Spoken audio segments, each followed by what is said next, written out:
Hello, നമ്മളിവിടെ ഈ ക്ലാസ്സിൽ നമ്മൾ പഠിക്കാൻ ഉദ്ദേശിക്കുന്ന കമ്പാരിസൺ ഓഫ് ട്രാൻസ്ഫോമറിന്റെ കമ്പാരിസൺ ആണ്.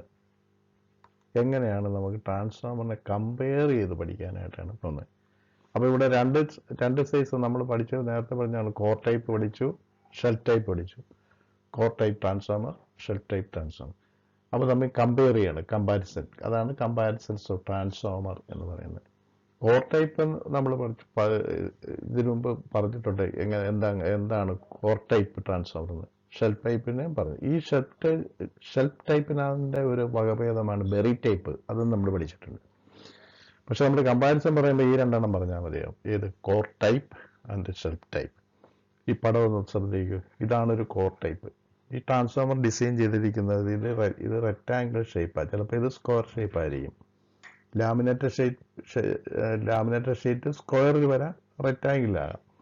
അപ്പോൾ ഇത് ചിലപ്പോൾ ഈ ടൈപ്പ് ഈ പോലുള്ള ഒരെണ്ണം, ഇവിടെ അതുപോലെ ഈ പോലെ ഒരെണ്ണം, അല്ലെങ്കിൽ ഇവിടെ ഒരു ഇവിടെ നീളമുള്ള ഒരു ഇവിടെ നിന്ന് ഇവിടം വരെ ഒരു പോലെ ഒരെണ്ണം, ഇവിടെ ഒരു ഇതെല്ലാം കൂടെ ജോയിൻ ചെയ്താലാണ് ഇങ്ങനെ ഉണ്ടാക്കാൻ പറ്റും നമുക്ക്.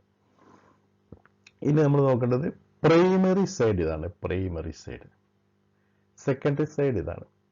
അപ്പോൾ നിങ്ങൾക്കൊക്കെ അറിയാം. അപ്പോൾ ഇവിടെ നോക്കൂ. ഇവിടെ പ്രൈമറി സപ്ലൈ കൊടുക്കുമ്പോൾ മാഗ്നറ്റിക് ഫ്ലക്സ് ഇങ്ങനെ ഉണ്ടായിട്ട് ഇങ്ങനെ വന്ന് ഇങ്ങനെ കറങ്ങി വരുന്നു. അപ്പോൾ മാഗ്നറ്റിക് ഫ്ലക്സിന് ഇവിടെ ഒരു പാത്ത് മാത്രമേ ഉള്ളൂ. ഇതാണ് ഇതിനകത്ത് ഒരു വൺ പാത്ത്. മാഗ്നറ്റിക് ഫ്ലക്സിന് വൺ പാത്ത്. അതാണ് നിങ്ങൾ ഇവിടെ ഓർത്തിരിക്കേണ്ട ഏറ്റവും പ്രധാനപ്പെട്ട കാര്യം. അതാണ്. ഇനി ഇവിടെ ഒരു ഷെൽ ടൈപ്പ് എന്ന് പറയുമ്പോൾ നോക്കൂ. വൈൻഡിങ് എന്ന് പറയുമ്പോൾ ഇതിൻ്റെ നടുക്കത്തെ ലിംബ്, ഇതിന് ലിംബെന്നാണ് പറയുന്നത്. ലിംബ് ഈ മുകളിലത്തെ ഭാഗം കോറ്. അപ്പോൾ ഇതിന് പറയുന്ന ലിംബാണ്. ഈ ലിംബിലാണ് വൈൻഡിങ്. പ്രൈമറി വൈൻഡിങ് ഉണ്ടോ? പ്രൈമറി വൈൻഡിങ് ഇവിടെ ഇങ്ങനെ വന്നിട്ട് ഇങ്ങനെ പ്രൈമറി. ഇത് സെക്കൻഡറി. ഇവിടെ ആയപ്പോൾ നോക്കൂ. ഇവിടെ പ്രൈമറി ഇവിടെയായിരുന്നു, സെക്കൻഡറി ഇവിടെയായിരുന്നു. കോർ ടൈപ്പിനകത്ത് പ്രൈമറി സെക്കൻഡറി രണ്ട് സ്ഥലങ്ങൾ. ഇതിനകത്ത് നടുക്കത്തെ ലിംബിലാണ് പ്രൈമറിയും സെക്കൻഡറിയും. അതാണ് ഇതിൻ്റെ പ്രത്യേകത. അതാണ് ഷെല്ല്. ഒരു ഷെൽ ടൈപ്പ് എന്ന് പറയുന്നത്. അപ്പോൾ ഇതുണ്ടാക്കുന്നതുണ്ടെങ്കിൽ മുമ്പ് ഞാൻ പറഞ്ഞതുപോലെ തന്നെ ഈ ഷേപ്പിലോ ഷേപ്പിലോ ഒക്കെ ഉള്ള ലാമിനേറ്റർ ഷീറ്റ് വെച്ചിട്ട് വാർണിഷ് പുരട്ടി ഒന്നിനു മുകളിൽ ഒന്നായിട്ട് വെച്ച് നന്നായിട്ട് പ്രസ് ചെയ്തെടുക്കുന്നതാണ് ഇത്. അത് നിങ്ങൾക്കെല്ലാം അറിയാവുന്നതാണ്. ഇത് ഇങ്ങനെ ഈ രണ്ട് സൈസുകളാണ് സാധാരണ നമ്മൾ എക്സ്പ്ലെയിൻ ചെയ്ത് പോകുന്നത്. അപ്പം നോക്കൂ, കമ്പാരിസൺസ് ഓഫ് ദ ട്രാൻസ്ഫോമർ. ഇനി നമുക്ക് അതിൻ്റെ ഓരോന്നും ഇവിടെ ടൈപ്പ് ചെയ്തിരിക്കുന്നത് നോക്കാം. അപ്പോൾ ഇവിടെ ഒരു പ്രത്യേകത എന്താണ്? 1, 2, 3, 4, 5. ഇപ്പോൾ കോർ ടൈപ്പിനകത്ത് ഞാൻ അഞ്ച് പ്രത്യേകതകൾ എഴുതിയിട്ടുണ്ട് ഈ കോർ ടൈപ്പ് ട്രാൻസ്ഫോമറിൻ്റെ.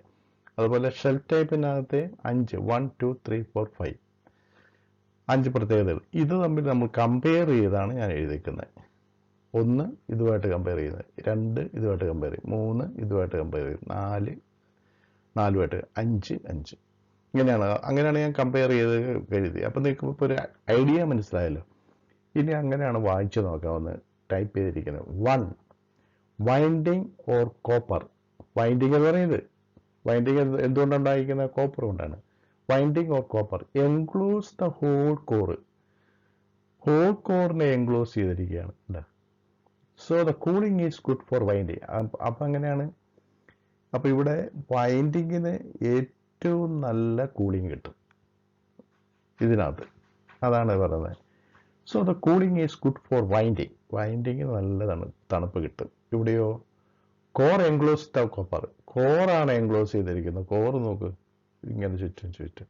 അപ്പോൾ വൈൻഡിങ് സെൻട്രലായിപ്പോയി. അപ്പോൾ എന്താണ്? So the cooling is good for കോറിനാണ് ഏറ്റവും നല്ല തണുപ്പ് കിട്ടുന്നത്. വ്യത്യാസം കണ്ട? ഇവിടെ വൈൻഡിങ്ങിന് ഏറ്റവും നല്ല തണുപ്പ് കിട്ടും, ഇവിടെ കോറിന് ഏറ്റവും നല്ല തണുപ്പ് കിട്ടും. അതുപോലെ ഓരോന്ന് നമുക്ക് കമ്പയർ ചെയ്ത് നോക്കാം. Second, 1 magnetic path only. മുമ്പ് ഞാൻ പറഞ്ഞു.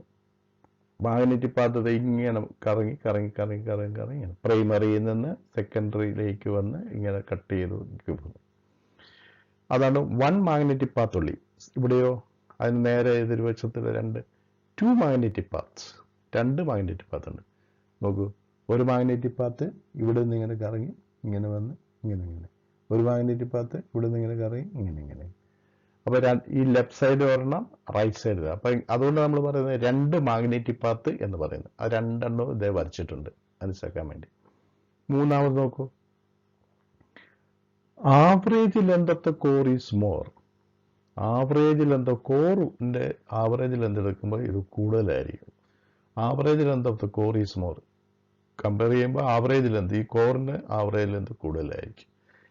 ഇത് സാധാരണ ചെറുതായിരിക്കും ഏറ്റവും. ഇപ്പോൾ average length of the core is less. ഇത് കുറച്ച് ചെറുതായിരിക്കും.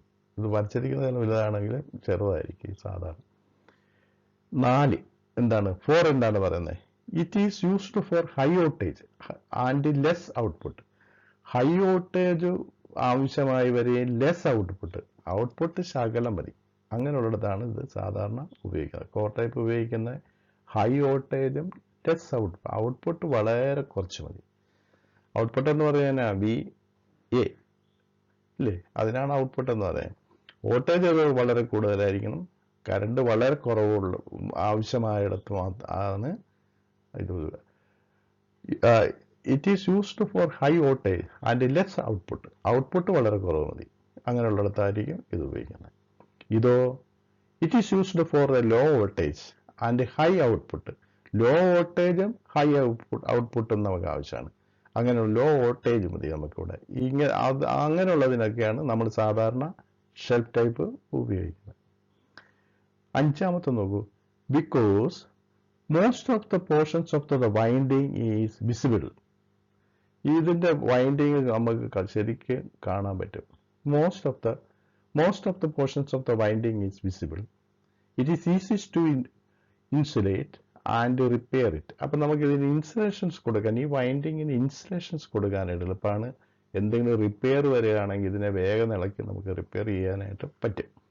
എന്നാൽ ഇവിടെയോ, as most of the winding is enclosed by the iron. അപ്പോൾ ഇവിടെ ഈ വൈൻഡിങ് ഇവിടെ അയണിൻ്റെ കോറാണ് എൻക്ലോസ് ചെയ്തിരിക്കുന്നത്. So the difficulty is experience in repair ചെയ്യാനായിട്ട് ഇത് പാടാം. കാരണം ഇവിടെ ഇത് ഇളക്കാനും ഇതിൻ്റെ സെൻട്രലായതുകൊണ്ട് ഇത് ഇവിടെ ഇങ്ങനെ ഇവിടെ ഇത് ഇളക്കി മാറ്റിയിട്ട് റിപ്പയർ ഒക്കെ ചെയ്യാനായിട്ട് ഇത് പാടായിരിക്കും. ഇതാണല്ലോ കോറാണെങ്കിൽ റിപ്പയർ ചെയ്യാനായിട്ട് അത് ഓർത്തിരുന്നാൽ മതി. കോറാണെങ്കിൽ റിപ്പയർ ചെയ്യാൻ എളുപ്പമാണ്, ഷെൽഫ് ടൈപ്പാണ് റിപ്പയർ ചെയ്യാനായിട്ട് ബുദ്ധിമുട്ടാണ്. അപ്പോൾ ഇതാണ് ഏറ്റവും പ്രധാനപ്പെട്ട കമ്പാരിസൺസ് ഓഫ് ദ ട്രാൻസ്ഫോമർ. അപ്പം പരീക്ഷയിൽ ചോദിച്ചു കഴിഞ്ഞാൽ കമ്പാരിസൺസ് ഓഫ് ദ ട്രാൻസ്ഫോമർ എന്ന് പറഞ്ഞാൽ ഈ 2 ട്രാൻസ്ഫോമറിൻ്റെ പടം വരയ്ക്കണം. അപ്പം ഷെൽഫ് ടൈപ്പ് എങ്ങനെ ഇരിക്കുന്നു, കോർ ടൈപ്പ് എങ്ങനെ ഇരിക്കുന്നു, ഷെൽഫ് ടൈപ്പ് എങ്ങനെ ഇരിക്കുന്നു എന്നൊരു പടം വരയ്ക്കുമ്പോൾ തന്നെ പകുതി മാർക്ക് വീഴും. പിന്നെ നിങ്ങൾക്ക് 2 കോളം പോലെ ഇങ്ങനെ തിരിച്ചിട്ട് കോർ ടൈപ്പിനെ പറ്റി അറിയാവുന്ന 2-3 കാര്യങ്ങൾ എഴുതുക, ഷെൽഫ് ടൈപ്പിനെ പറ്റി അറിയാവുന്ന 2 കാര്യങ്ങൾ. പക്ഷെ പടം വരയ്ക്കുന്നതിനാണ് മാർക്ക് കൂടുതൽ കിട്ടാൻ സാധ്യതകൾ. അപ്പം ഇത്രയും കാര്യമാണ് ഇതിനകത്ത് അറിഞ്ഞിരിക്കേണ്ടത്. ഈ ക്ലാസ് നമുക്കിവിടെ അവസാനിപ്പിക്കാം.